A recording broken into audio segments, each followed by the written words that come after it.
Hallo, liebe Gemeinde. Herzlich willkommen zum Wort am Sonntag, dem 15.10. des Jahres 2017. Wie ihr alle seht, habe ich mich an eine historische Stätte begeben. Der eine oder andere wird die Aufnahme kennen, die ich mir als Hintergrundbild für das heutige Wort zum Sonntag ausgewählt habe und auch wem diese Schulter gehört. Heute, in diesem Wort zum Sonntag, möchte ich einmal zwei uns sehr bekannte Staatsmänner zu Wort kommen lassen. Zum einen den Präsidenten der USA aus dem Jahre 1961, der sein Amt 1953 übernommen hat, also 8 Jahre im Amt war, kein geringerer als der große amerikanische General Dwight D. Eisenhower und sein Nachfolger John Fitzgerald Kennedy. Dem einen oder anderen werden diese beiden geschichtlichen Personen bekannt sein. Nun, dann wollen wir doch mal hören, was sie uns zu sagen haben.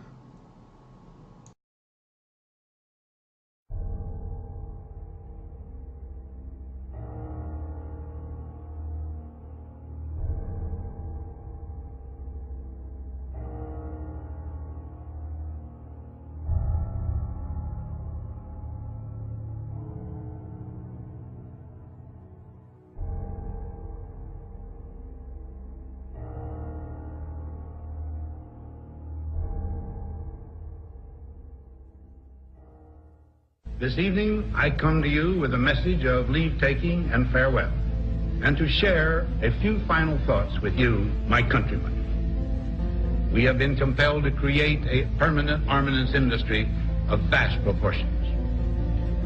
3.5 million men and women are directly engaged in the defense establishment. The total influence, economic, political, even spiritual, is felt in every city, every state house, every office of the federal government.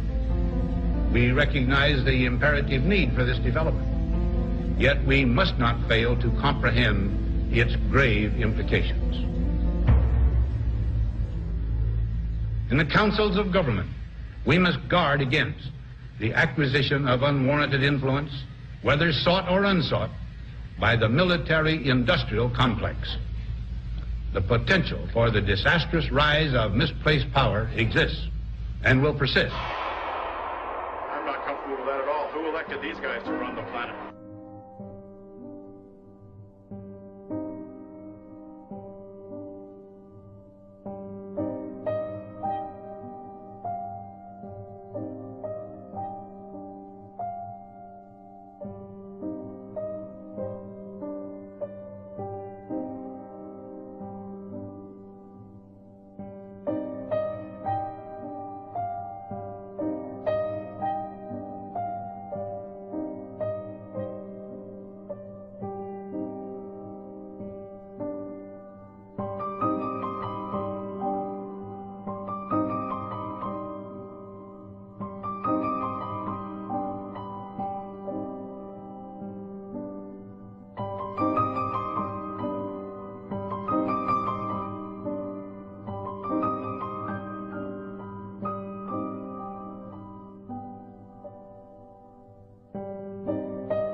Ladies and gentlemen, the very word secrecy is repugnant in a free and open society, and we are, as a people, inherently and historically opposed to secret societies, to secret oaths, and to secret proceedings.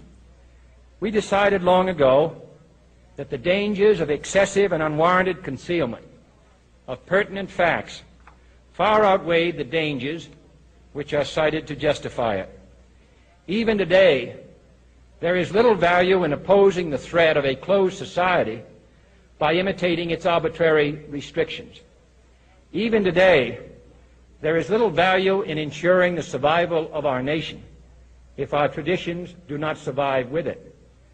And there is very grave danger that an announced need for increased security will be seized upon by those anxious to expand its meaning to the very limits of official censorship and concealment. That I do not intend to permit to the extent that it's in my control. And no official of my administration, whether his rank is high or low, civilian or military, should interpret my words here tonight as an excuse to censor the news, to stifle dissent, to cover up our mistakes, or to withhold from the press and the public the facts they deserve to know. For we are opposed around the world by a monolithic and ruthless conspiracy that relies primarily on covert means for expanding its sphere of influence, on infiltration instead of invasion, on subversion instead of elections, on intimidation instead of free choice, on guerrillas by night instead of armies by day.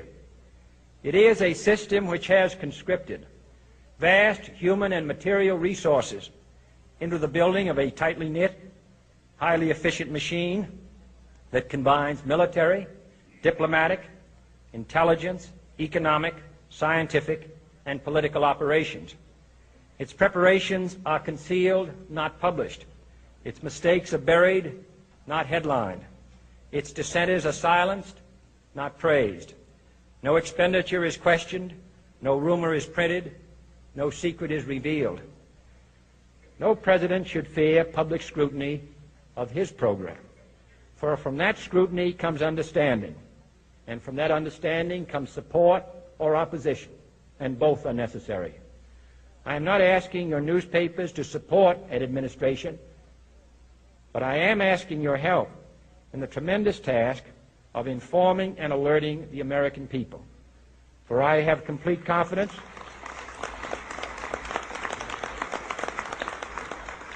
in the response and dedication of our citizens whenever they are fully informed. I not only could not stifle controversy among your readers, I welcome it. This administration intends to be candid about its errors. For as a wise man once said, an error doesn't become a mistake until you refuse to correct it. We intend to accept full responsibility for our errors, and we expect you to point them out when we miss them. Without debate, without criticism, no administration and no country can succeed, and no republic can survive. That is why the Athenian lawmaker Solon decreed it a crime for any citizen to shrink from controversy. And that is why our press was protected by the First Amendment, the only business in America specifically protected by the Constitution, not primarily to amuse and entertain, not to emphasize the trivial and the sentimental, not to simply give the public what it wants, but to inform, to arouse, to reflect, to state our dangers and our opportunities, to indicate our crises and our choices, to lead, mold, educate, and sometimes even anger public opinion. This means greater coverage and analysis of international news, for it is no longer far away and foreign, but close at hand and local. It means greater attention to improved understanding of the news, as well as improved transmission.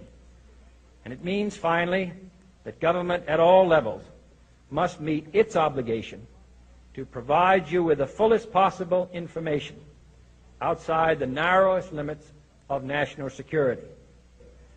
And so it is to the printing press, to the recorder of man's deeds, the keeper of his conscience, the courier of his news, that we look for strength and assistance, confident that with your help, man will be what he was born to be, free and independent. I'm not comfortable with that at all. Who elected these guys to run the planet?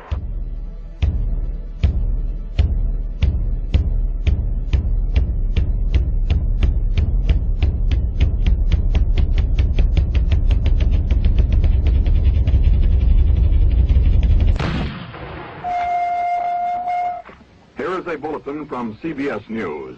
In Dallas, Texas, 3 shots were fired at President Kennedy's motorcade in downtown Dallas. The first reports say that President Kennedy has been seriously...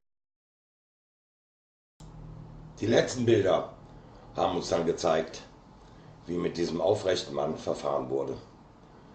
Und vor allen Dingen, wenn wir die Warnungen dieser beiden großen amerikanischen Präsidenten heute hören, dann müssen wir feststellen, dass alles, wovor sie gewarnt haben, eingetroffen ist. Dass der militärische industrielle Komplex der Vereinigten Staaten wie eine Krake sich über dieses Land und über die ganze Welt ausgedehnt hat, nur einem Zweck dienend, dem Profit und der Gewinnmaximierung.